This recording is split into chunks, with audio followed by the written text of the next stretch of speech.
नमस्कार।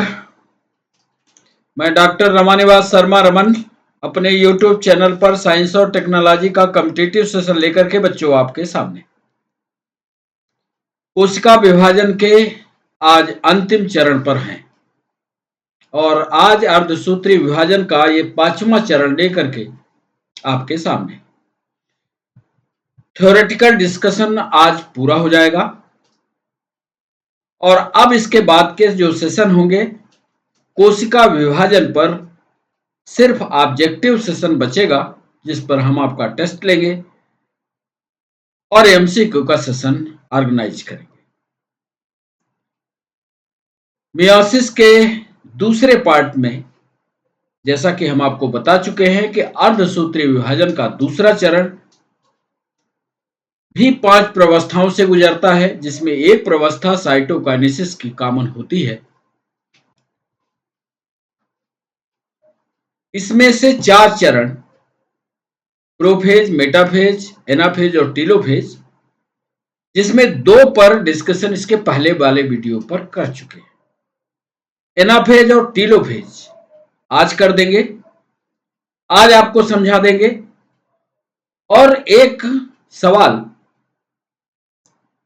जो यूपीएससी में आंसर राइटिंग पर आया था कि what is the difference between anaphase first, anaphase second,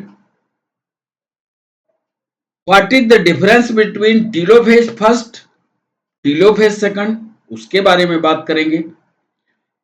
कुल मिलाकर के हम आज आपको कंप्लीट एक आंसर राइटिंग देंगे मियोसिस फर्स्ट और मियोसिस सेकंड में क्या अंतर है, ये हिंदी और अंग्रेजी दोनों में आपको समझाएंगे। सेशन की शुरुआत करें उसके पहले चैनल को सब्सक्राइब करें। आप यदि आपको सेशन अच्छा लगता है तो इसको शेयर करें और आधे घंटे के इस सेशन में आप हमारे साथ कंटिन्यू बने रहें। तो चलें सेशन की ओर। सेशन की ओर बढ़े उसके पहले एक चित्र बिल्कुल फ्रंट पर लगा हुआ है, ध्यान से उसको देखें आप। यहां पर जो आपको चित्र दिख रहा है ये अलग अलग सिस्टर क्रोमैटिड है। फिर से एक शब्द का इस्तेमाल कर रहे हैं, सिस्टर क्रोमैटिड। और सिस्टर क्रोमैटिड क्या होते हैं इसका पूरा डिस्कशन इसके पहले के वीडियो पर हो चुका है, इसलिए पहले के वीडियो देखना आपके लिए जरूरी है।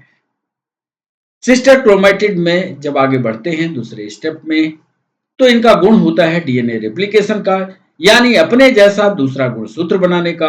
दूसरा गुणसूत्र बना तो फिर ये बीच में पहुंचते हैं, फिर इनको खींचा जाता है और इस तरह से 2 कोशिकाएं बन जाती हैं। ये जब 2 कोशिकाएं बनती हैं तब यहां पर ये मियोसिस पूरा हो। इसको विस्तार से लेकर के आज जब आगे चलेंगे हम तो अंत में परिणाम अर्धसूत्री विभाजन का जो कोशिकाएं बनेगी वो 1, 2, 3, 4 बनेगी। ये ऑब्जेक्टिव में पूछता है। आज 2 विषय पर प्रवस्थाओं की हम चर्चा करेंगे, जिसमें एनाफेज सेकंड और टीलोफेज सेकंड। आइए एनाफेज सेकंड में पहले हम उसकी अंग्रेजी में और फिर उसी का हिंदी में दोनों माध्यम में आपको समझाने की कोशिश करते हैं। एनाफेज फर्स्ट में हमने लिखा in this phase of meiosis second there is a simultaneous splitting of the centromere of each chromosome and the sister chromatids are pulled away toward the opposite pole. एक बात तो ये समझ लीजिए कि सिस्टर क्रोमैटिड होते क्या है। सिस्टर क्रोमैटिड के बारे में उसके पहले वाले वीडियो के उस चित्र को ध्यान से देखिए, जिसमें 2 क्रोमोसोम जो आकार और संरचना में बिल्कुल एक दूसरे से चिपके हुए थे वो सिस्टर क्रोमैटिड थे। एनाफेज की अवस्था में पहुंच करके ये सिस्टर क्रोमैटिड जिस स्थान से चिपके हुए थे वो स्थान सेंट्रोमियर कहलाता था। हमने एनाफेज की अवस्था में लिख दिया कि ये क्रोमेटिड, सिस्टर क्रोमेटिड जिस स्थान पर चिपके हुए थे उस स्थान से टूट जाते हैं, स्प्लिटिंग हो जाती है, यानी बिखर जाते हैं, यानी दो धागे जो आपस में चिपके हुए थे दोनों धागे अलग अलग हो जाते हैं। एंड पुल्ड अवे, और खींचे जाते हैं टूवर्ड अपोजिट पोल, एक दूसरे के विपरीत ध्रुवों की ओर खींचे जाते हैं।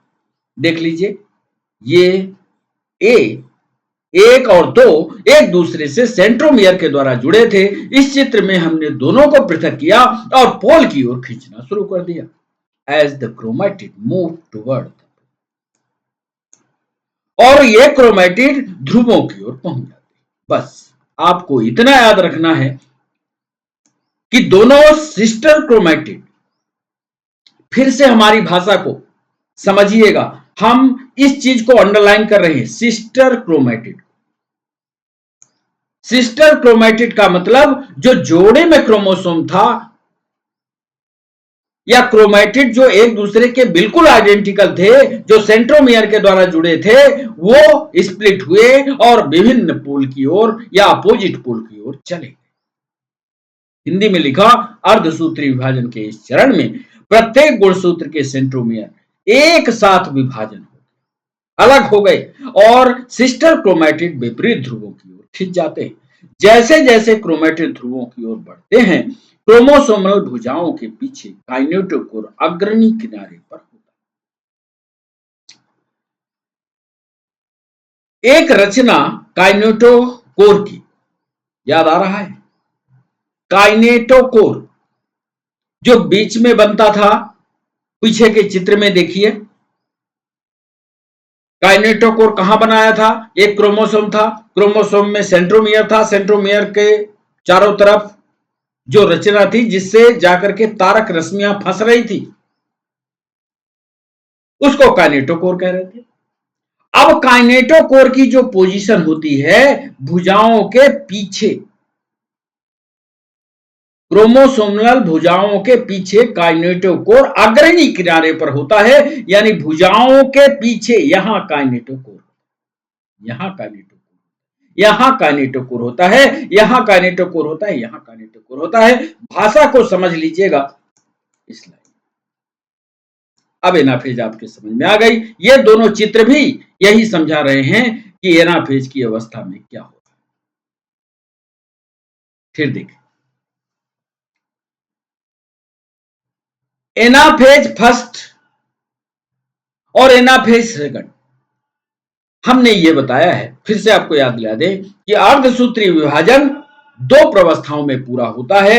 अर्धसूत्री विभाजन भाग एक, अर्धसूत्री विभाजन भाग दो।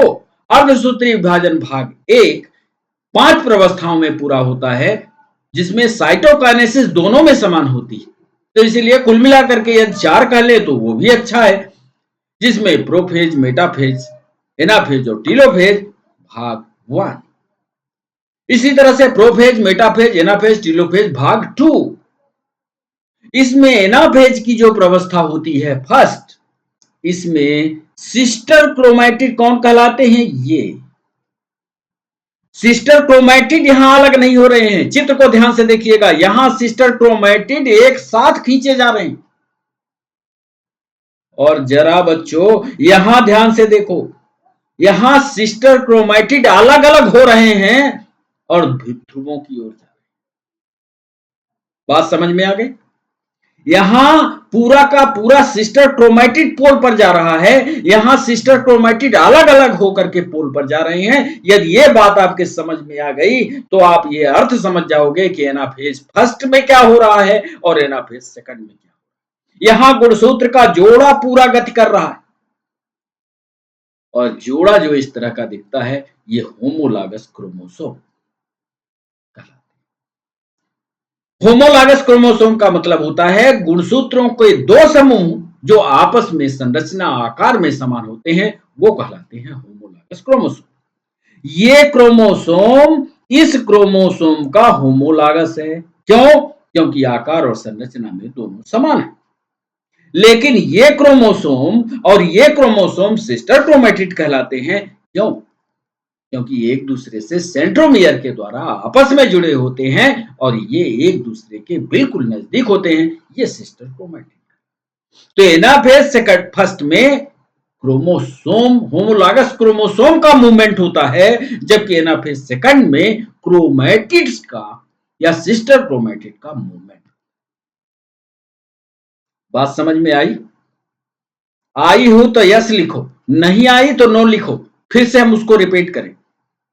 एनाफेज फर्स्ट में, ध्यान से सुनना, एनाफेज फर्स्ट में गुणसूत्र के समूह होमोलॉगस गुणसूत्र गतिमान होते हैं, पोल्स की ओर जाते हैं, जबकि एनाफेज सेकंड में सिस्टर क्रोमैटिड स्प्लिट हो जाते हैं, टूट जाते हैं, सेंट्रोमियर दो भागों में बढ़ जाता है और एक सिस्टर क्रोमैटिड एक पोल पर, दूसरा सिस्टर क्रोमैटिड दूसरे पोल पर चला जाता है। यानी क्रोमैटिड्स का गतिमान होना किसकी विशेषता होगी? Anaphase second. एनाफेज फर्स्ट में होमोलॉगस क्रोमोसोम का गतिमान होना, मूव करना, ये एनाफेज फर्स्ट की विशेषता। यदि ये पूछ दें कि सेंट्रोमियर का बंटवारा किस प्रवस्था में होता है, एनाफेज फर्स्ट में कि एनाफेज सेकंड में, तब आप क्या जवाब करोगे? लिखो कमेंट बॉक्स में। आपका जवाब होना चाहिए कि साहब ये एनाफेज सेकंड में होता है। चले, अब बात कर लेते हैं एनाफेज के बाद टीलोफेज की। फिर से एक बार चित्र देख लो एनाफेज का, कंफ्यूज मत होना।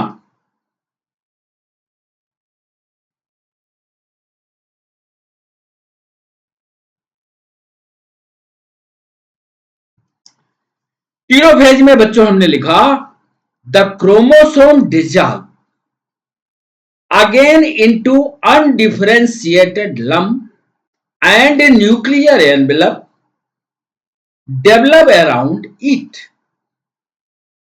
followed by cytokinesis, telophase second, mark the end of meiosis. 4 haploid daughter cells are formed as a result. अब ये जो क्रोमोसोम थे, जो गुणसूत्र से, फिर से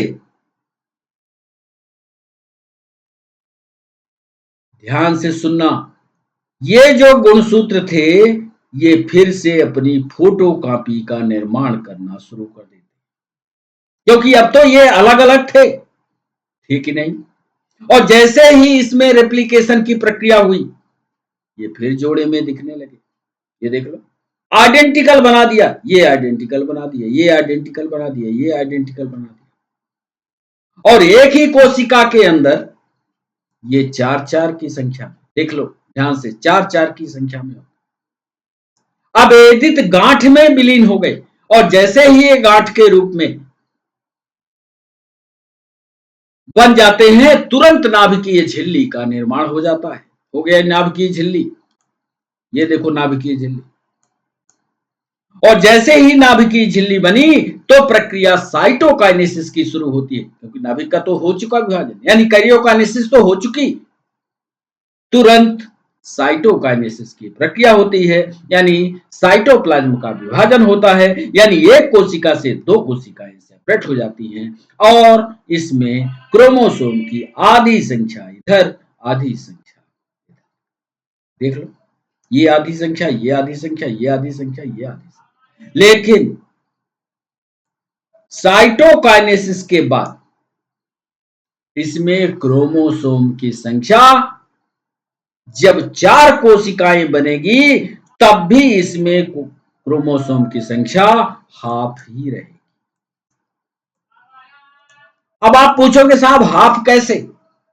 हाफ इसलिए कि जो सिस्टर क्रोमैटिड चला था, जो यहां पर सिस्टर क्रोमैटिड चला था, उसमें क्रोमोसोम की संख्या आधी थी और वही आधी डुप्लीकेट हो रही है, तो डबल तो नहीं हुई, आधी ही आधी को बना रही है, उसी की फोटोकॉपी हो रही है, इसलिए क्रोमोसोम की संख्या आधी ही रही।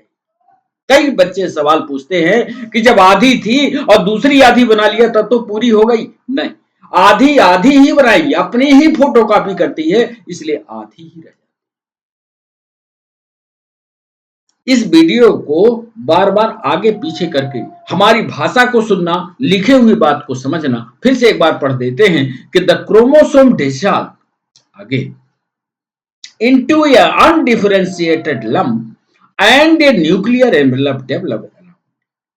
क्रोमोसोम एक बार फिर से विलीन हुआ, डिजॉल्व हो गया, घुल गया, और जब घुल गया तो अगली बार जब प्रकट होगा तो वो फोटोकॉपी लेकर प्रकट होगा।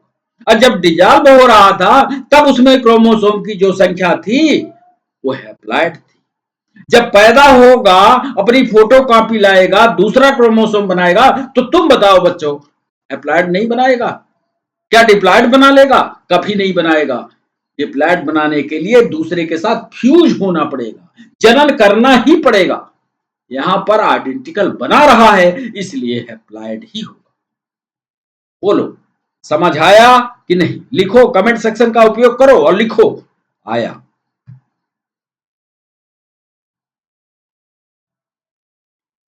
अब टीलोफेज सेकंड को या मियोसिस सेकंड को इस चित्र से समझो। यहां पर ये अपनी तरफ गतिमान हो गया, ये अपनी तरफ हो गया, ये अपनी तरफ हो गया। अब ये पूरी तरह से इसी में डिजॉल्व हो गया। जब डिजॉल्व हो गया तो अपनी फोटोकॉपी बनाने की कोशिश किया, नाभिक की झिल्ली बनाने की कोशिश किया, तो इसको रच दिया, इसको रच दिया, जैसा था वैसा बनाने की कोशिश किया, ये बन गया। लेकिन क्रोमोसोम की संख्या आधी रह गई, और जब आधी रह गई फिर ये कोशिका साइटोकाइनेसिस हो गई, तो एक कोशिका से 4 कोशिकाएं बन गई। ये परिणाम। तो इसको समझना, इस पन्ने को स्पष्टता के साथ समझने की कोशिश करना, और जब समझ आ जाए तो कमेंट सेक्शन में हमें बताना।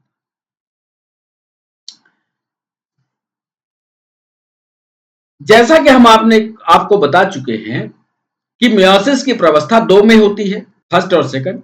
तो फर्स्ट मियोसिस की टीलोफेज फर्स्ट और मियोसिस सेकंड की टीलोफेज सेकंड, दोनों में अंतर चित्र के माध्यम से देखो, देखो और आप अंतर करके बता दो। यहां पर देखो, टीलोफेज फर्स्ट जो पहला वीडियो पढ़ाए हैं, उस वीडियो में देखोगे कि सारी चीजें जोड़े में दिखाई दे रही, दिख रहे हो?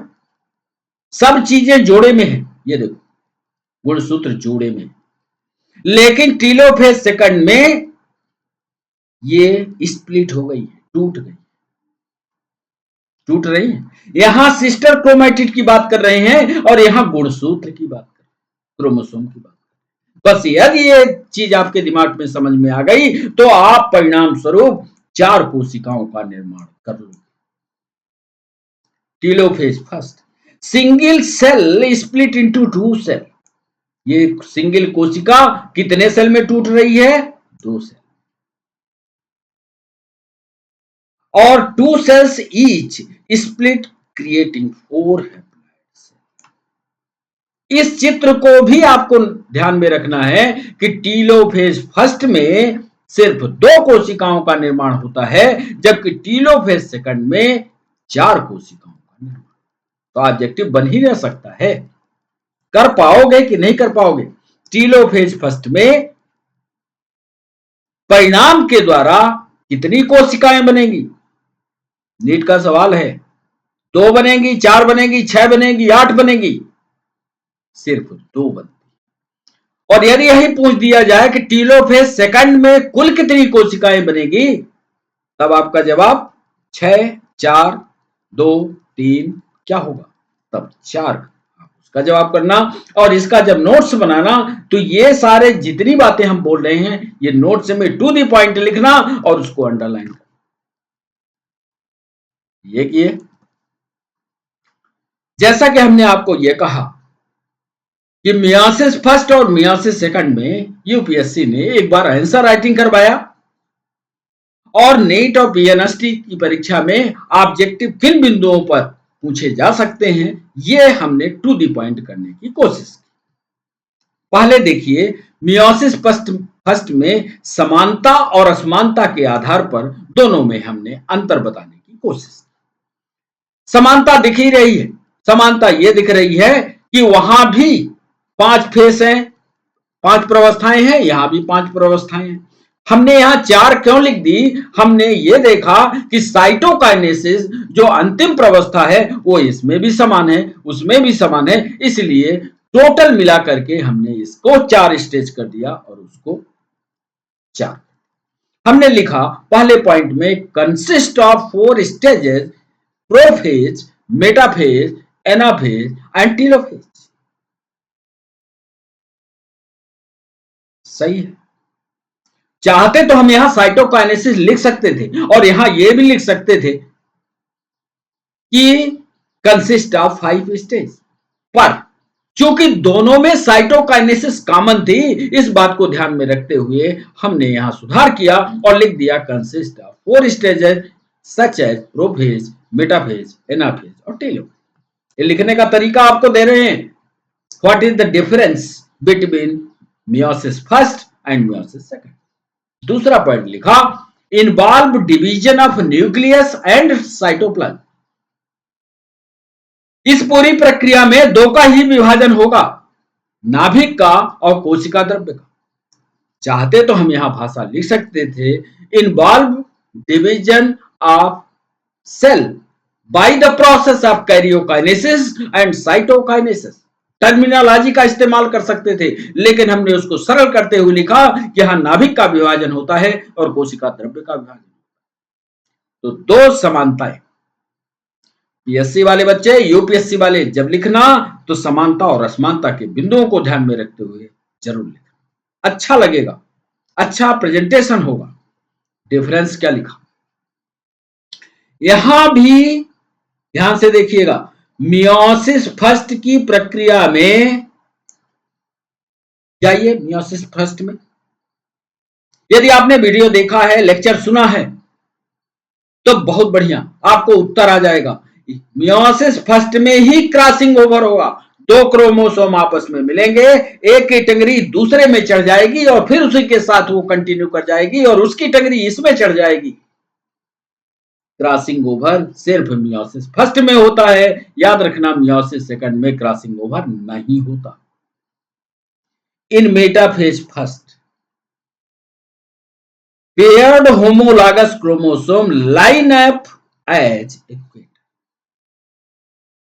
वही बात जो अभी समझा रहे थे कि मेटाफेज में क्रोमोसोम इक्वेटर में इकट्ठे होते हैं, जबकि मियोसिस सेकंड में सिस्टर क्रोमैटिड इक्वेटर में जाकर के इकट्ठे होते हैं। बहुत महत्वपूर्ण बात याद कर लें, ये जरूर ऑब्जेक्टिव में नीट और पीएनएसटी की परीक्षा में आएगा, पूछेगा।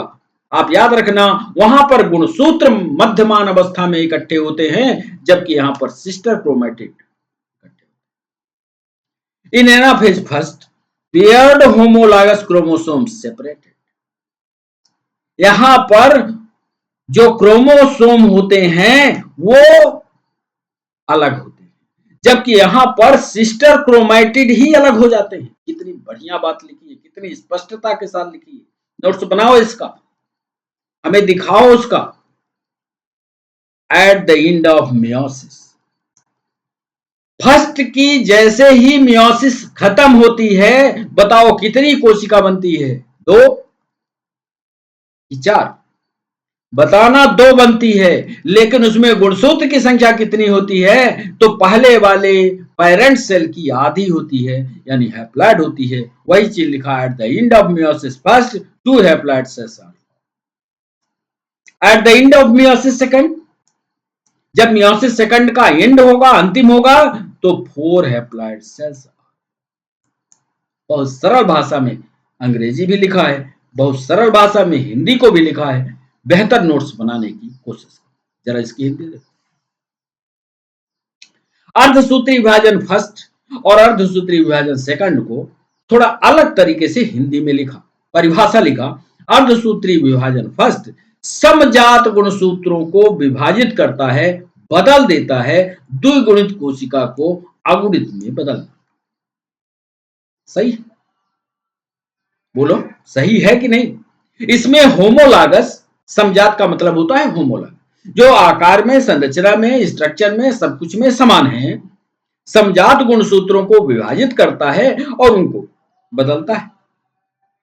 जबकि मियोसिस सेकंड में संतति कोशिकाओं को या संतति गुणसूत्रों को विभाजित करता है, सिस्टर क्रोमैटिड को विभाजित करता है। यही दो इनकी परिभाषा होगी। इसके परिणाम स्वरूप 4 कोशिकाएं बनेंगी और इसके परिणाम स्वरूप 2 कोशिकाएं बनेंगी। ये भी लिख लेना। इसमें समीकरणात्मक विभाजन शामिल है। इसमें समीकरणात्मक का मतलब समझते हो, 1 से 2 क्रोमोसोम की संख्या में कोई परिवर्तन नहीं, आंतरिक संरचना में कोई परिवर्तन नहीं। ये सारा डिस्कशन माइटोसिस में आया था। समीकरणात्मक इक्वल डिवीजन, समीकरणात्मक विभाजन। समीकरणात्मक विभाजन लास्ट में होता है। याद करो, 2 कोशिकाएं बनती है हैप्लॉइड, और 2 से जब 4 बनती हैं तो वहां पर जो विभाजन होता है वो समसूत्री होता है। यानी समसूत्री विभाजन कहां होता है? अर्धसूत्री विभाजन के सेकंड पार्ट में, जबकि इसमें ऐसा नहीं। अर्धसूत्री विभाजन रिडक्टिव डिवीजन है, क्रोमोसोम घटाने वाला विभाजन है। क्रोमोसोम घट जाए ये विभाजन करता है अर्धसूत्री। क्रॉसिंग ओवर अभी बता ही चुके हैं अंग्रेजी माध्यम में कि क्रॉसिंग ओवर सिर्फ और सिर्फ मियोसिस फर्स्ट में होता है, इसमें नहीं होता। इसमें गुणसूत्र की संख्या कम होती है और डॉटर सेल कम हो जाती है। इसमें गुणसूत्र के माता पिता और डॉटर सेल के गुणसूत्र की संख्या समान होती है। इसमें 2n चलेगा तो n हो जाएगा, लेकिन इसमें n चलेगा तो n ही रहेगा। एक एक लाइन समझा रहे हैं। कहीं भी आपको दिक्कत लगती है, जो ना समझ में आता हो, तुरंत कमेंट बॉक्स में लिख दीजिए, हम लाइव हैं, आपको समझा देंगे।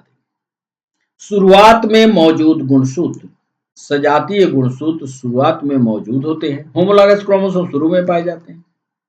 यहां पर सिस्टर क्रोमैटिड बन जाते हैं। ये अवस्था 4 चरणों में होती है और यह भी अवस्था 4 चरणों में होती है। यदि हम आपसे पूछ ले कि वो कौन सी अवस्था है जो दोनों में पाई जाती है, तब जवाब दोगे कि साइटोकाइनेसिस एक ऐसी प्रवस्था है जो इसमें भी है और इसमें है। पुत्री नाभिक में गुणसूत्र अलग अलग होते हैं। जो डॉटर न्यूक्लियस होगा उसमें गुणसूत्र सेपरेट हो जाएंगे, अलग अलग। अर्धसूत्री विभाजन में, जटिल विभाजन में अधिक समय लगता है। इसमें सिस्टर क्रोमैटिड मौजूद होते हैं। इसमें याद करो, वो पहले एनाफेज और टीलोफेज वाला इसकी प्रवस्था, और एनाफेज और टीलोफेज की इसकी प्रवस्था देख लेना। इसमें डॉटर क्रोमोसोम का मूवमेंट हो रहा है, उसमें होमोलॉगस क्रोमोसोम का मूवमेंट हो रहा है। दोनों में अंतर देख लेना। एक चीज और नेट ने सवाल पूछा था कि सबसे ज्यादा समय किसमें लगता है, तो सबसे ज्यादा समय लगता है फर्स्ट में और सबसे कम समय लगता है सेकंड में। सबसे जटिल प्रक्रिया होती है फर्स्ट, सबसे सरल प्रक्रिया होती है सेकंड।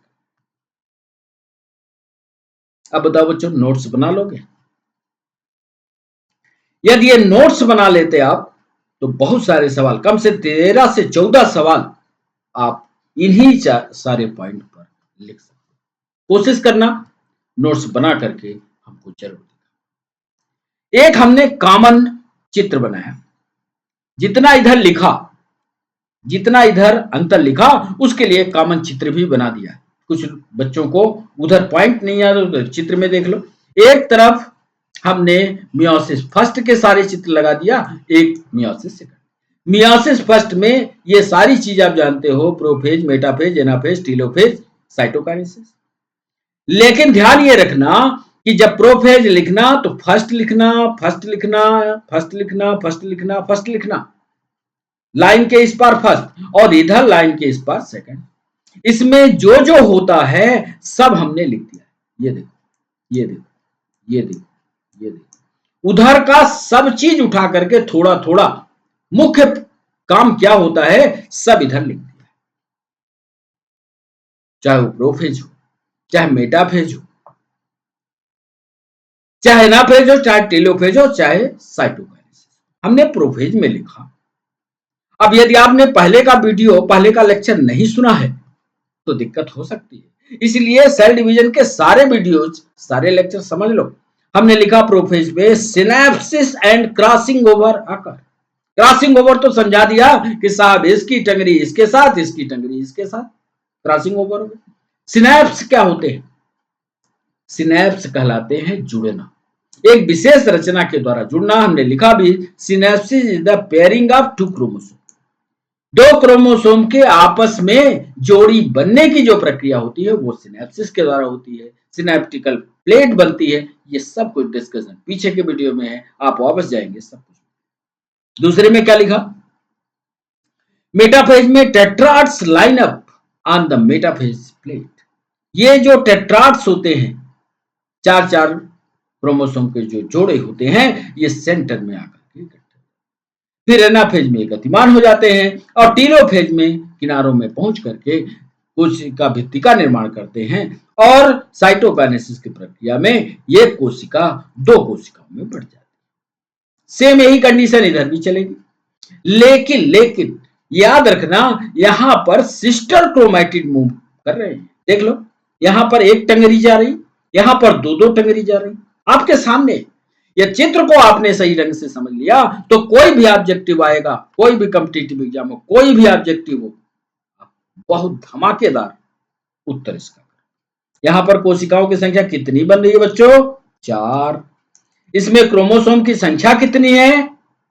n है कि 2n है, हैप्लॉइड है कि डिप्लॉइड है? फिर आप जवाब दोगे इन चारों कोशिकाओं में क्रोमोसोम की संख्या हैप्लॉइड ही होती है। जबकि इन कोशिकाओं में क्रोमोसोम की संख्या कितनी होती है? तो चिंता मत करो, यहां भी हैप्लॉइड ही है कि नहीं? हैप्लॉइड कब बन जाता है? मियोसिस फर्स्ट में ही बन जाता है। ये सारे सवालों का जवाब यही। इस पूरी प्रवस्था में, मियोसिस सेकंड की पूरी प्रवस्था में 8 चित्र आपको तुरंत के तुरंत याद रहने चाहिए, तब आप सवाल जल्दी से जल्दी कर पाओ। क्योंकि जब हम परीक्षा दे रहे होते हैं तो एक प्रश्न कितने मिनट में करना है ये फिक्स होना चाहिए। कंपटीशन बहुत बड़ा है, खासकर नीट वाले बच्चों के लिए कंपटीशन बहुत बड़ा है। पूरे भारतवर्ष में एक ही परीक्षा होगी, पूरे भारतवर्ष के बच्चे बैठे होंगे, जो जितनी गंभीरता से पढ़ा होगा उतना जल्दी उत्तर करेगा। मियोसिस फर्स्ट में, प्रोफेज सेकंड। देखिए प्रोफेज अवस्था में क्या हुआ, फिर मेटाफेज में गुणसूत्र बीचों बीच चले गए। एनाफेज में क्या हुआ ये देख लीजिए, आज ही पढ़ाया है। सिस्टर क्रोमैटिड गतिमान हो गए। फिर टीलोफेज में सिस्टर क्रोमैटिड ने अपनी फोटोकॉपी बनाई, कोशिका दो भागों में बट गई और हैप्लॉइड डॉटर सेल्स। फिर यही हैप्लॉइड डॉटर सेल्स इधर से फिर से इनमें डिवीजन हुआ, सिस्टर क्रोमैटिड ने मूवमेंट किया और 2 से 4 कोशिकाएं लास्ट में बन जाएंगी। ये हमने लिखा during another round of cell division the sister chromatid finally separate 4 haploid daughter cell result containing single. 4 कोशिकाएं, एक क्रोमोसोम ही जुड़ेगा, 4 कोशिकाएं बनेगी, यानी क्रोमोसोम में जो संख्या होगी वो आधी होगी, यानी हैप्लॉइड। इसको भी ध्यान से समझ लेना, हालांकि समझा दिया है। यदि आप बीच में क्लास को अटेंड किए होंगे तो हो सकता है ना समझ में आए, लेकिन पूरे सेशन को जब ध्यान से शुरू से लेकर के अंत तक देखोगे तो सेशन जरूर समझ। तो बच्चों एक बार फिर से बैक लिए चलते हैं आपको, जहां ना आपके समझ में आया हो हम आपको 2 मिनट का समय देते हैं। आप कमेंट सेक्शन में टाइप कर दीजिए, हम लाइव हैं, आपको जवाब बता दें और फिर सेशन का समापन। जो आंसर राइटिंग वाले बच्चे हमारे साथ जुड़ते हैं वो जरूर इसका आंसर लिखें, हमें भेजें।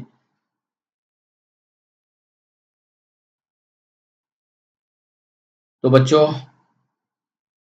आप हमारे साथ जुड़े, इसके लिए सभी बच्चों का बहुत बहुत शुक्रिया। फिर होती है आपसे मुलाकात, तब तक के लिए बच्चों बाय बाय, नमस्कार।